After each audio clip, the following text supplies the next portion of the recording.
अस्सलाम वालेकुम students, this is Ahmad Shafi from Mirchawalas. अच्छा, ये वीडियो को आप एक जनरल अवेयरनेस मैसेज समझ लें, क्योंकि स्टूडेंट्स हमारे पास जो भी पढ़ने आते हैं वो बहुत से लोगों के बैंक अकाउंट्स होते नहीं और बहुत से लोग ऐसे होते हैं जो अपनी लाइफ में फर्स्ट टाइम बैंक अकाउंट खुलवाते हैं। तो एक अवेयरनेस क्रिएट करनी थी रिगार्डिंग बैंक अकाउंट्स। देखें, बैंक अकाउंट में आप लोग किसी को भी पेमेंट करें बैंक ट्रांसफर के थ्रू या किसी से भी पेमेंट रिसीव करें, एक एडवाइस है आपको जो आजकल मामला चल रहे हैं कि कोशिश करें कि आप पेमेंट भी किसी ऐसे बंदे के अकाउंट में ट्रांसफर करें जिसको आप जानते हैं और पेमेंट रिसीव भी किसी ऐसे बंदे के अकाउंट से करें जिसको आप जानते हैं। अगर आपने ये नहीं किया तो आप एक छोटी सी प्रॉब्लम में फंस सकते हैं, that is called in banking terms chain dispute.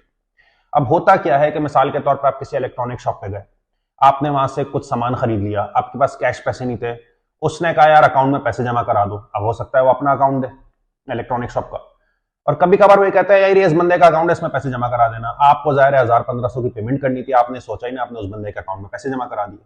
Similarly किसी दोस्त ने आपको पैसे रिटर्न करने थे, सही, उसने कहा यार अपना बैंक अकाउंट दो, मैं अभी पैसे डलवाता हूं। अब दोस्त खुद आपके अकाउंट में पैसे जमा करवा रहे थे तो ठीक है, लेकिन दोस्त ने अपने किसी दोस्त को बोला, उसने उससे पैसे लेने थे कि यार जरा इस बंदे के अकाउंट में पैसे ट्रांसफर कर दो।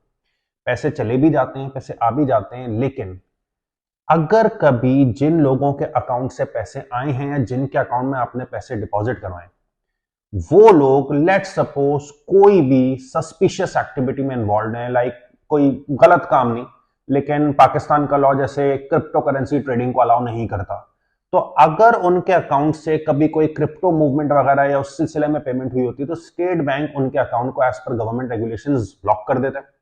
और सिर्फ उन्हीं के अकाउंट को ब्लॉक नहीं करता, उनके अकाउंट्स में जिससे पेमेंट आई थी, जिससे रिसीव आई थी, एक चेन डिस्प्यूट की फॉर्म में उन सबके भी अकाउंट्स ब्लॉक हो जाते हैं। तो आपने तो कुछ भी ऐसा नहीं किया था, लेकिन आप खामखी में इस मामले में मुसीबत में फंस जाएंगे। और फिर मैं देख रहा हूं लोगों को बार बार बैंकों के चक्कर खा रहे हैं कि हमारा अकाउंट क्यों ब्लॉक हुआ है, और बैंक उनको कोई सेटिस्फैक्टरी जवाब नहीं दे रहे। अच्छा, हो सकता है आपने किसी के अकाउंट से पेमेंट ली, आप उसको जानते थे, लेकिन वो बंदा भी किसी ऐसे बंदे से गलती से ट्रेड कर बैठा जो इस किस्म की एक्टिविटी में उसका अकाउंट इन्वॉल्व था, या शायद वो भी इन्वॉल्व नहीं था, उसने किसी से पेमेंट ली थी, वो किसी एक्टिविटी में इन्वॉल्व था या किसी भी और किस्म की एक्टिविटी में जो लॉज अलाउ नहीं करते, तो ये चेन डिस्प्यूट सबके अकाउंट्स को जो है ना वो ब्लॉक कर रही। हमारे एक दोस्त थे, उन्होंने अपनी वाइफ के अकाउंट में पैसे ट्रांसफर किए, सही। अच्छा, उनकी वाइफ का भी अकाउंट ब्लॉक हो गया, उनका भी अकाउंट ब्लॉक हो गया। क्यों? उनकी वाइफ ने अपनी किसी दोस्त से पैसे लिए थे, उसका भी अकाउंट ब्लॉक हो गया। पता चला वाइफ की जो दोस्त थी उन्होंने किसी शॉपकीपर के साथ ट्रांजैक्शन की थी और वो शॉपकीपर के पास किसी के अकाउंट से पैसे आए थे जो इस किस्म की क्रिप्टो एक्टिविटीज में इन्वॉल्व था।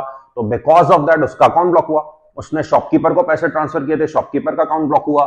शॉपकीपर ने दोस्त की वाइफ की फ्रेंड के साथ डील किया था, उसका अकाउंट ब्लॉक हुआ। वाइफ ने अपनी फ्रेंड के अकाउंट से पैसे लिए, उसका अकाउंट ब्लॉक हुआ। और वाइफ और हस्बैंड ने वाइफ के अकाउंट में पैसे ट्रांसफर किए थे, हस्बैंड का भी अकाउंट ब्लॉक हो गया। और मैं देख रहा हूं मेरा दोस्त बार बार बैंकों के चक्कर खा रहा है, लेकिन उसका मसला अभी तक जो है वो हल नहीं हुआ।